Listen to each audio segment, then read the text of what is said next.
Welcome back to HPL. We just saw Jab take a 2-1 lead over Greensheep. Now the players have been changing their decks, adding cards, taking cards out, maybe changing their hero, trying to figure out how they're going to win this last game. You know, we're at match point now for Jab. He only needs one more. Greensheep, as you said, back to that roll where he has to win 2 straight.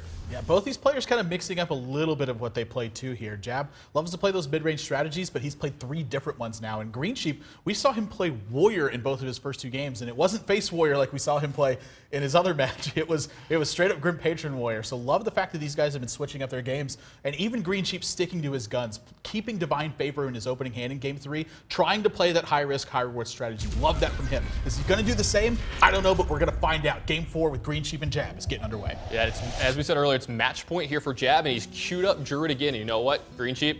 Ever the aggressive one. He's got a Hunter deck. Yeah, you know, something that we talked about from Greensheep is his reckless aggression and how he'll continue to apply that pressure. His opponent needs the right tools, but with an opening hand like Innervate and Keeper of the Grove, I have to believe he has the right tools to deal with this. That Knife Juggler, really Greensheep's only threat until turn 3. Yeah, and this turn 2 Keeper of the Grove, turn 3 Shade of Noxramas from Jab here is going to be very good in this matchup. He's going to be all smiles from here on out. He even picks up another Shade of Noxramas. And Greensheep, you just see him recoil in terror as Keeper of the Grove kills that Knife Juggler. This is one of the worst case scenarios that can roll in Hunter's favor. So just going to play this Glaive Zuka here. Start to clear out this Keeper of the Grove because it is going to rain terror on his future minions. It's really forced into this position. And once again, that's not where he wants to be, playing these recklessly aggressive decks. Yeah, that was just the nightmare scenario for Greensheep. A turn 1 Knife Juggler answered by a turn 2 Keeper of the Grove.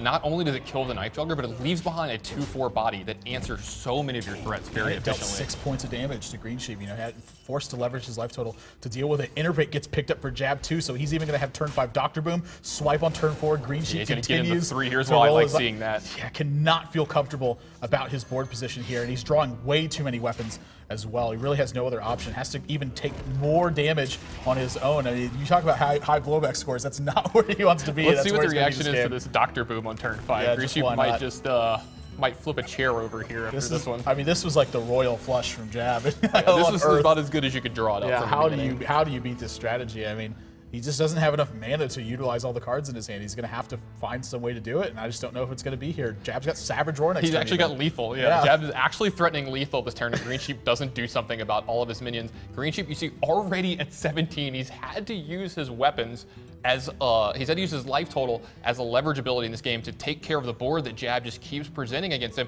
and that's not where you want to be as a super aggressive hunter. You want to be pushing damage in their face and using your weapons to go to their face, but instead he's racking up that blowback score. But this isn't what you want in this game and in this matchup. Yeah, you can just see him too. He's just absolutely distraught from this hand that Jab has thrown at him. And this is the power of these kinds of strategies. When they get rolling, there's really nothing you can do about it. And I mean, he can't deal 30 damage in this board position. Once again, if he starts committing to clearing minions off the board, you know, he's losing even more damage potential. And every single one of those turns that happens, that gives Jab another opportunity to play the biggest threat in his hand and really make something happen. And this is just going to spell the end. Greensheep, no action, no way to fight this board pressure. Just too much from Jab. Wow, what a quick game. Greensheep just going to try to push through some damage, figured his only way to win this is to push enough damage there and have Jab have nothing. But as we saw this game, Jab had everything. What a great opener from Jab. These innervates were back-breaking in this game. Yeah, I mean, just no way to stop this when you're playing this kind of strategy, and that's, you know, part of the risk and reward that comes into it. You talk about high risk, high reward. Druid is one of those strategies. Doesn't have the highest risk involved with it, but there is some sort of risk. If you're not ramping up your mana, you can often find yourself trying to fight from behind. But when you have something like Keeper of the Grove on a Knife Juggler, you are out to a very early start. Killed the key minions, and then starts pushing for damage. And turn 5, Iterate Doctor Boom, no shortage of damage there. Turn 2, Keeper of the Grove, turn 3, Shade, turn 4, Swipe, turn 5, Doctor Boom, easy game. Like that's just how we draw it up for the draw. Look, perfectly built deck. His deck's built perfect. That, you know, doesn't need to change a thing. Once again, the royal flush. There's no stopping that one whatsoever. Jab takes this match 3 games to 1, and we're going to set up an interview with him and find out exactly how he tackled this strategy in this one. See what he thought of the curveballs that maybe Greensheep threw at him. But guys, when we come back, we're going to have that interview and one more match tonight after that one. So don't go anywhere, guys. You're watching Hearthstone on PvP Live.